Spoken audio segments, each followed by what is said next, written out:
66번 종단 자료 유형화 분석을 통해 청소년들이 생애주기 만성형 비행 집단, 청소년기 한정형 비행 집단, 무비행 집단으로 구분되었다. 무비행 집단과 대비하여 각 비행 집단에 소속될 확률을 통계적으로 유의하게 높이는 독립 변수들을 확인하는데 활용되는 분석 방법은 우선은 문제를 좀 간략화할 필요성이 있습니다. 지금 문제들이 너무 이렇게 나열이 되어 있어서 어려워 보이지만 이럴 때는 이제 조금 단어들을 기호화하면 훨씬 더 쉽게 다가오죠. 우선 세 개의 집단이 있죠. 세 개 집단으로 구분된 데이터가 있는데 첫 번째가 생애주기 만성형 비행 집단, 청소년기 한정형 비행 집단, 무비행 집단입니다. 이것을 그대로 한글로 읽지 말고 첫 번째 집단을 즉 생애주기 만성형 비행 집단을 A로 그리고 청소년기 한정형 비행 집단을 B로, 무비행 집단을 C로 구분하여서 설명을 하겠습니다. 그런 다음 무비행 집단 C를 기준으로 A 집단과 B 집단의 소속 확률을 높이는 독립 변수들을 분석하고자 하는 게 문제의 설명입니다. 그러면 여기에서 가장 적합한 분석 방법은 무엇이죠? 그렇습니다. 다항 로지스틱 회귀 분석입니다. 왜 그럴까요? 그 이유를 좀 설명해 보면 우선 종속 변수가 3개 이상의 범주를 가진다라는 거죠. 다항 로지스틱 회귀 분석은요, 종속 변수가 3개 이상의 범주를 가질 때 사용됩니다. 이 경우 비행 집단 A, B, C이라는 3개의 범주를 가지고 있습니다. 두 번째, 비행 집단 간 확률 차이를 분석하는 거죠. 다항 로지스틱 회귀는요, 무비행 집단 C를 기준으로 다른 집단 A와 B에 속할 확률을 분석할 수 있습니다. 이를 통해 독립 변수가 각 집단에 소속될 확률에 미치는 영향을 평가하는 거죠.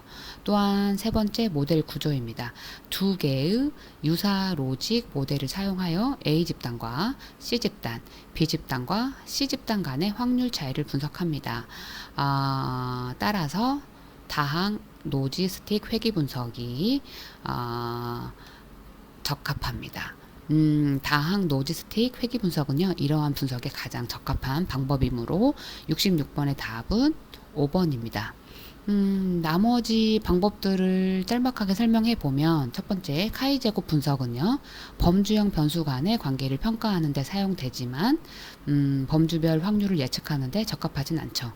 요인 분석은요, 그렇습니다. 데이터의 잠재적 구조를 식별하는 데 사용되고 종속 변수가 범주형인 경우 효과적으로 분석할 수는 없죠. 잠재 계층 분석은요, 데이터의 잠재적 집단을 식별하는 데 사용되지만 특정 집단의 확률을 분석하는 데는 적합하지 않습니다.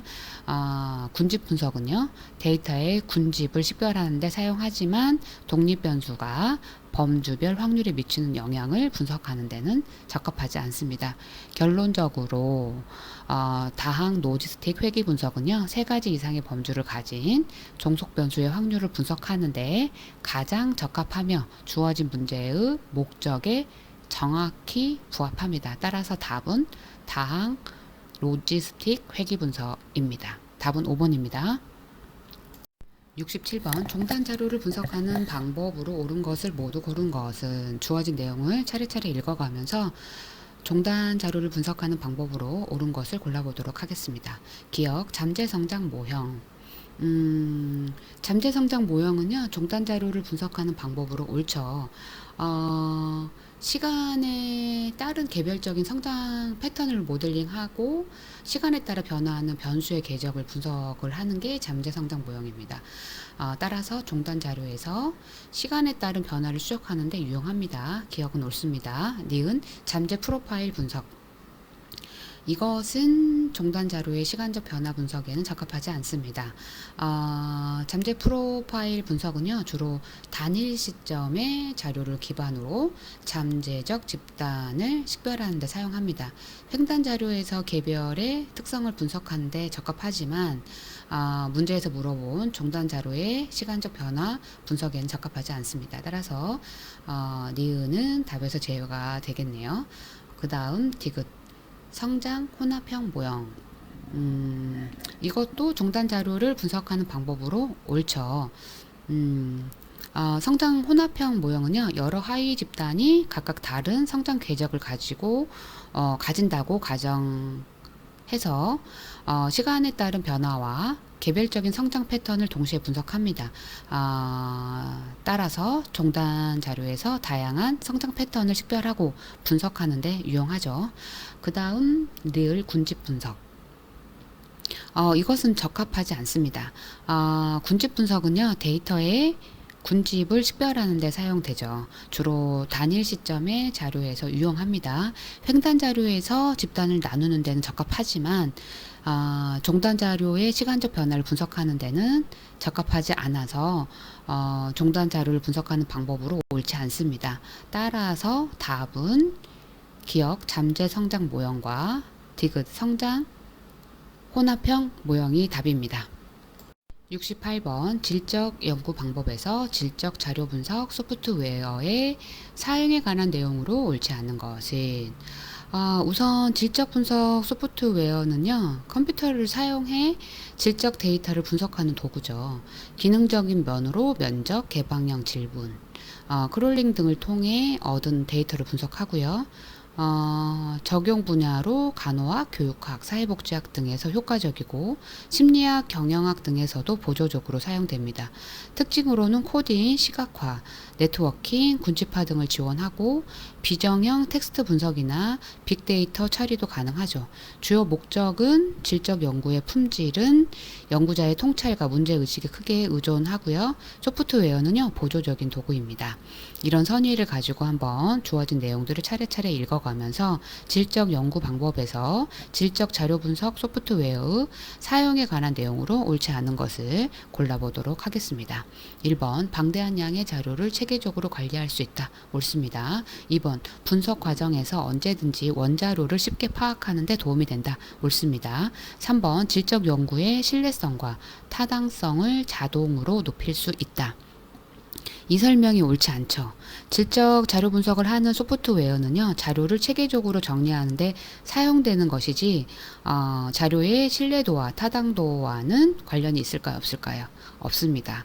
즉 질적 연구의 신뢰성과 타당성을 자동적으로 높일 수 있는 것은 아니죠. 따라서 3번 질적 연구의 신뢰성과 타당성을 자동적으로 높일 수 있다. 이 설명은 옳지 않아서 68번의 답이 되겠습니다. 4번 코드나 주제들과 관련된 텍스트나 이미지를 조직하는 데 도움이 된다. 옳습니다. 5번 현상학적 연구에서도 활용할 수 있다. 옳습니다. 따라서 68번의 답은 3번입니다. 69번 상담기법 효과, 상담자 효과, 상담 장소 효과가 우울 감소에 영향이 있는지를 확인하는 고정 효과 3원 분산 분석에서 가능한 F 검정의 최대 횟수는 고정 효과 3원 분산 분석에서 가능한 F 검정의 최대 횟수를 구하는 문제죠. 우선은 주효과를 보고 또 그 다음 두 개의 상호작용 효과를 보고 세 개의 상호작용 효과를 봐서 각각 총 개수를 더하면 되죠. 우선 좀 쉽게 보면 상담기법 효과를 A로 보고 상담자 효과를 B로 보고 상담 장소 효과를 C로 봅시다. 그러면 주효과 검정에는 A, B, C 총 3개가 나오고요.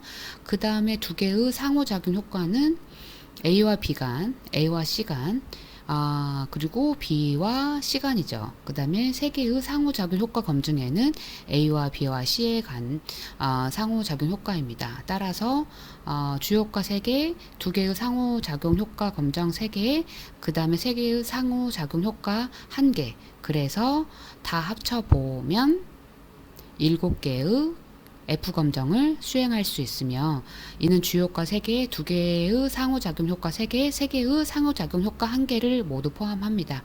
따라서 고정 효과 3원 분산 분석에서 가능한 F 검정의 최대 횟수는요 7입니다. 답은 5번입니다. 70번 실험 집단, 통제 집단, 위약 집단 간의 분산 분석에서 등분산성을 검증하는 레빈 검정 결과가 통계적으로 유의하게 나타났다면 차후 연구에 후속 조치로 옳은 것은 레빈 검정은요 집단 간의 등분산성을 검증하는 방법이죠. 등분산성 가정이란 여러 집단의 분산이 동일하다는 가정으로 분산 분석 아노바에서 중요한 가정 중에 하나입니다. 내빈 검정 결과가 통계적으로 유의하게 나타났다면요, 이는 집단 간의 분산이 동일하지 않다는 것을 의미합니다. 따라서 이 경우 후속 조치로 집단 간의 동질성을 확보하는 것이 중요하죠.